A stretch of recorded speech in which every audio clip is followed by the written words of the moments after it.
আসসালামু আলাইকুম ওয়া রাহমাতুল্লাহি ওয়া বারাকাতুহু। এই পর্বে আমাদের আলোচনা সূরা নামলের তৃতীয় রুকুর দ্বিতীয় পর্ব। আলহামদুলিল্লাহ ওয়াসসালাতু ওয়াসসালাম আলা রাসূলিল্লাহ ওয়া আলা আলিহি ওয়া সাহবিহি আজমাইন, আম্মা বাদ। আউযু বিল্লাহি মিনাশ শাইতানির রাজীম। বিসমিল্লাহির রহমানির রহিম। রব্বি ইশরাহ লি সাদরি ওয়া ইয়াসসির লি আমরি ওয়াহলুল উকদাতাম মিন লিসানি ইয়াফকাহু কাওলি। আয়াত 32 থেকে আমাদের আলোচনা শুরু।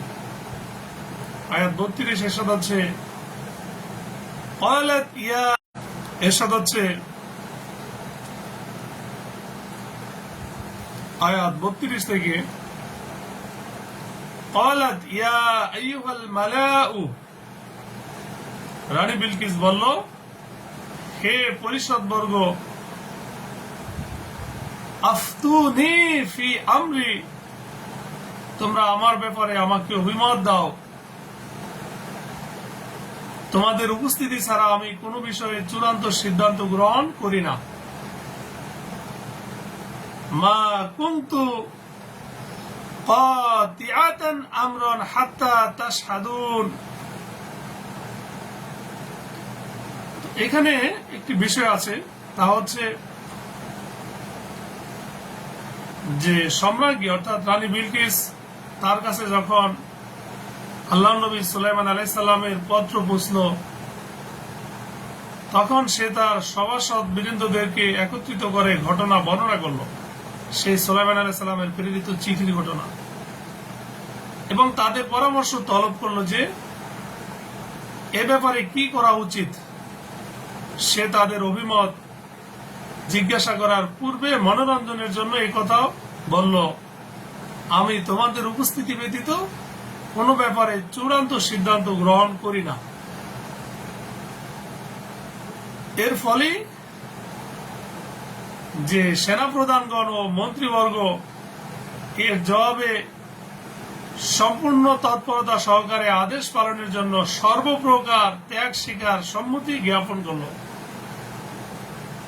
এ থেকে বোঝা গেল যে গুরুত্বপূর্ণ বিষয়ে পরামর্শ গ্রহণ করার পদ্ধতি এটা পূর্ব থেকেই চালু আছে। স্বয়ং আল্লাহ রাসূল সাল্লাল্লাহু আলাইহি সাল্লাম যে কোনো কাজে সাহাবীদের সাথে পরামর্শ করতেন। আর কুরআনুল কারীমের একটি সূরাই আছে, সূরাতুশ শুরা, যার অর্থ হচ্ছে পরামর্শ। আল্লাহ তাআলা পরামর্শ করে কাজ করাকে পছন্দ করেন। ক্বালু নাহনু, তারা বলল, আমরা শক্তিশালী ও কঠোর যোদ্ধার সিদ্ধান্ত আপনার কাছে, অতএব চিন্তা করে দেখুন আপনি কি নির্দেশ দিবেন। অর্থাৎ আমাদের শক্তি ও অস্ত্র শস্ত্র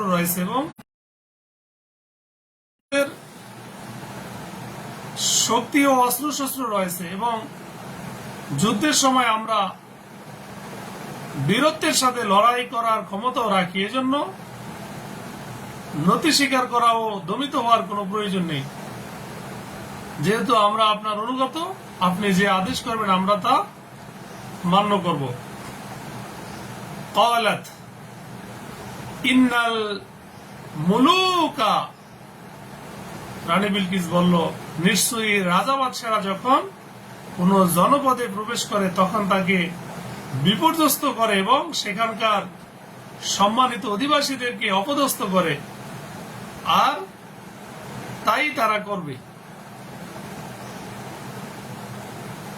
তো এখানে একটা বিষয় হচ্ছে যে রানী বিলকিস তার সৈন্যদের ও মন্ত্রীদের মাঝে একটা ভয় ভীতি ঢুকিয়ে দিয়েছে। তো কোনো কোনো তাফসিরে আসছে যে এখানে যে তাদের কাজ, যে তিনি এই কথা বলতে চেয়েছেন যে যেহেতু রাজা বাদশাহগণ এরূপ করে থাকেন, তাই সুলাইমান ও তার সৈন্য সামন্তরা অনুরূপ কাজই করবে। এই কথাটা তিনি তাদের মাঝে তুলে ধরেছেন। আর নিশ্চয়ই আমি তাদের কাছে উপঢৌকন পাঠাচ্ছি, তারপর দেখি দূতেরা কি নিয়ে ফিরে আসে। এর দ্বারা অনুমান করা যাবে যে তিনি পৃথিবীর নিছক কোন রাজা বাদশাহ নাকি আল্লাহ প্রেরিত রাসূল, যার উদ্দেশ্য আল্লাহর দ্বীনের বিজয়। পক্ষান্তরে যদি উপহার গ্রহণ না করেন তাহলে নিঃসন্দেহে তার উদ্দেশ্য দ্বীনের প্রচার প্রসার। তখন আমাদের তার অনুসরণ করা ছাড়া অন্য কোনো উপায় থাকবে না।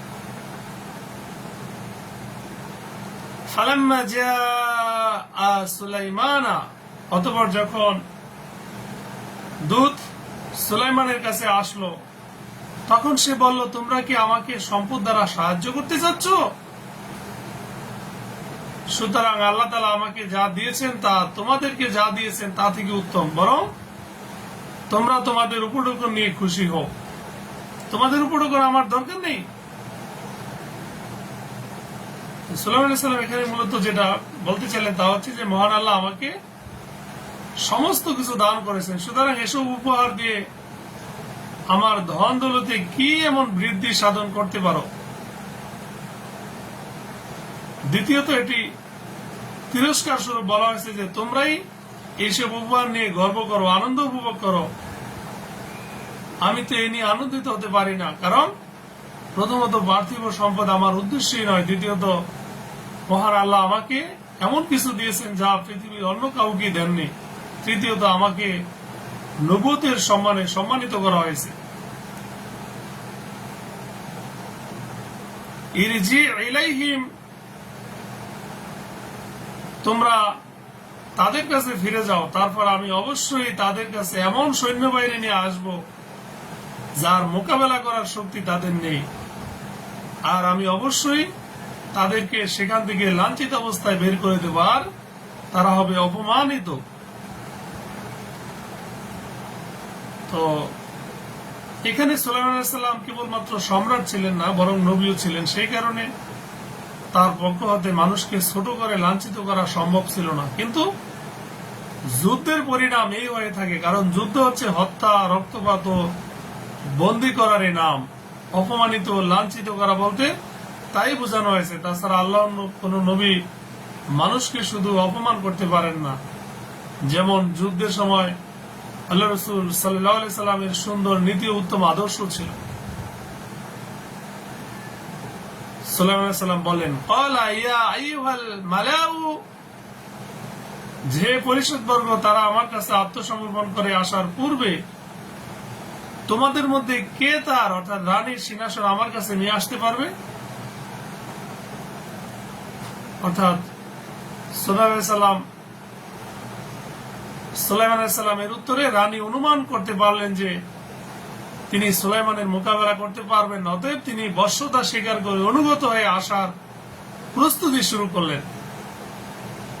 সুলাইমান আলাইহিস সালাম তার আগমন সংবাদ পেয়ে তাকে নিজ নবীসুলভ মুজিজা, অলৌকিক শক্তি দেখানোর জন্য প্রস্তুতি গ্রহণ করলেন এবং তার পৌঁছানোর পূর্বেই তার সিংহাসন নিজের কাছে আনার ব্যবস্থা করলেন। ক্বালা ইফরিতুম মিনাল জিন্নি, এক শক্তিশালী জিন বলল, আপনি আপনার স্থান থেকে ওঠার পূর্বেই আমি তা এনে দেব, আমি নিশ্চয়ই এই ব্যাপারে শক্তিমান, বিশ্বস্ত। তো এখানে বৈঠক বা সভা বলতে বিচার সভাকে বোঝানো হয়েছে, যা বিচারের জন্য সকাল হতে দুপুর পর্যন্ত চলত। দ্বিতীয়ত যে এই আয়াত থেকে স্পষ্ট বোঝা গেল যে সে নিশ্চিতভাবে এক জিন ছিল, যেই কথা বলছে, জবাব দিছে, যাদেরকে মহান আল্লাহ তাআলা মানুষের তুলনায় অসাধারণ শক্তি দান করেছেন। কেননা সে যত শক্তিশালী হোক না কেন, কোন মানুষের পক্ষে এই সম্ভব নয় যে বাইতুল মুকাদ্দাসাতে ইয়ামানের সাবা মারার গিয়ে সিংহাসন তুলে আনবে এবং আসা যাওয়ায় 3000 মাইল পথ 3-4 ঘন্টার ভিতর অতিক্রম করে নেবে। একজন মানুষ সে যতই শক্তিশালী বা শক্তির অধিকারী হোক না কেন, এত বিশাল সিংহাসন উঠানো সম্ভব নয়। আর যদি কোনো কিছু সাহায্যে উঠানো সম্ভব হয়েও থাকে, তবু এত অল্প সময়ে এত দূর পথ অতিক্রম করা কোনো ক্রমেই সম্ভব নয়। তৃতীয়ত যে আমি উঠিয়ে আনতেও সক্ষম এবং ওর মধ্যে কিছু রদ বদলও করবো না, ওই জিন বলল। قال الذي عنده ইলমুম মিনাল কিতাবে, যার কাছে কিতাবের এক বিশেষ জ্ঞান ছিল, সে বলল,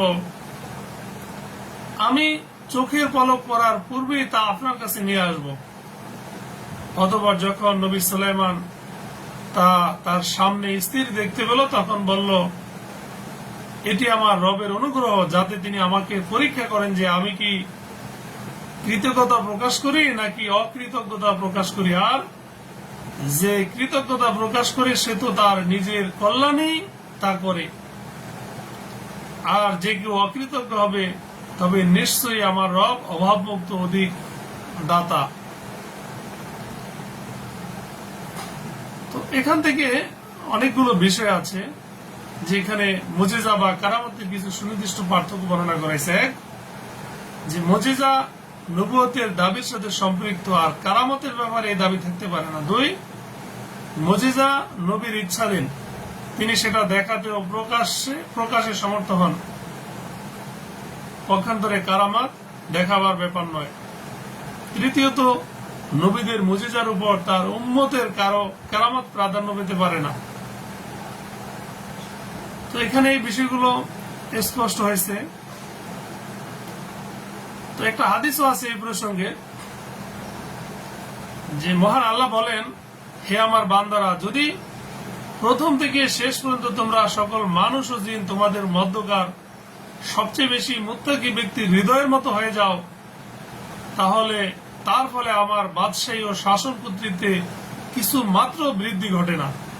হে আমার বান্দারা, যদি প্রথম থেকে শেষ পর্যন্ত তোমরা সকল মানুষ ও জিন তোমাদের মধ্যকার সবচেয়ে বেশি বদকার ব্যক্তিটির হৃদয়ের মতো হয়ে যাও, তাহলে এর ফলে আমার বাদশাহীতে রাজত্বতে কোনো কমতি দেখা যাবে না। হে আমার বান্দারা, এগুলো তোমাদের নিজেদেরই কর্ম, তোমাদের হিসাবের খাতায় আমি এগুলো গণনা করি, তারপর এগুলোর পুরোপুরি প্রতিদান আমি তোমাদের দিয়ে থাকি। কাজে যার ভাগ্যে কিছু কল্যাণ এসেছে তার উচিত আল্লাহর শুকরগুজারি করা, এবং যে অন্য কিছু লাভ করেছে সে যেন নিজেকে ভর্ৎসনা করে। আল্লাহ তাআলা আমাদের সঠিক বুঝ দান করুন। তো এখানে এই আয়াতের যে মূল বিষয়, যে কথা বললো সে কে ছিল, প্রশ্ন এখানে। আর কিতাব কি ছিল, তার জ্ঞানী বা কি ছিল, যার জোরে সে দাবি করেছিল। তো এই ব্যাপারে তাফসীরকারকদের মতামত আছে। এই তিনের বাস্তব একমাত্র আল্লাহ জানেন। তো এখানে কোরআনের শব্দ থেকে বোঝা যায় যে সে ছিল মানুষ, তার নিকট ছিল আল্লাহর কোন কিতাবের জ্ঞান। আল্লাহ তাকে কারামত বা মুজিজা স্বরূপে শক্তি দান করলেন এবং চোখের পলকে সিংহাসন এনে উপস্থিত করল। কারামত বা মুজিজা নামে এমন কাজের যা বাহ্যিক কারণ ও নৈসর্গিক কাজের সম্পূর্ণ বিপরীত, আর তা একমাত্র আল্লাহর কুদরত ইচ্ছায় প্রকাশ হয়। এই জন্য ওই ব্যক্তির শক্তিতে বিস্ময় প্রকাশের কিছু নেই, এবং তার ওই কিতাবী জ্ঞান কি ছিল তা নিয়ে গবেষণারও কোনো প্রয়োজন নেই, যা এখানে বর্ণিত হয়েছে। কেননা এ ছিল সেই ব্যক্তির পরিচয় যার দ্বারা এই কাজ সম্পাদিত করা হয়েছে। তাছাড়া বাস্তবে এ শুধু আল্লাহর ইচ্ছার প্রতিফলন, যিনি চোখের পলকে যা ইচ্ছা তাই করতে পারেন। সুলাইমান আলাইহিস সালামও এ ব্যাপারে অবহিত ছিলেন। সেজন্য তিনি যখন দেখলেন যে সিংহাসন উপস্থিত, তখন তিনি এই ঘটনাকে প্রভুর অনুগ্রহ কৃপা বলেই ব্যক্ত করলেন। আল্লাহ তাআলা আমাদের সঠিক বুঝ দান করুন। আয়াত 41, ক্বালা নাক্কিরু লাহা আরশাহা। সুলাইমান আলাইহিস সালাম বলল, তোমরা তার জন্য তার সিংহাসনের আকার আকৃতি পরিবর্তন করে দাও, দেখবো সে সঠিক দিশা পায় নাকি তাদের অন্তর্ভুক্ত হয়ে পড়ে যারা সঠিক দিশা পায় না।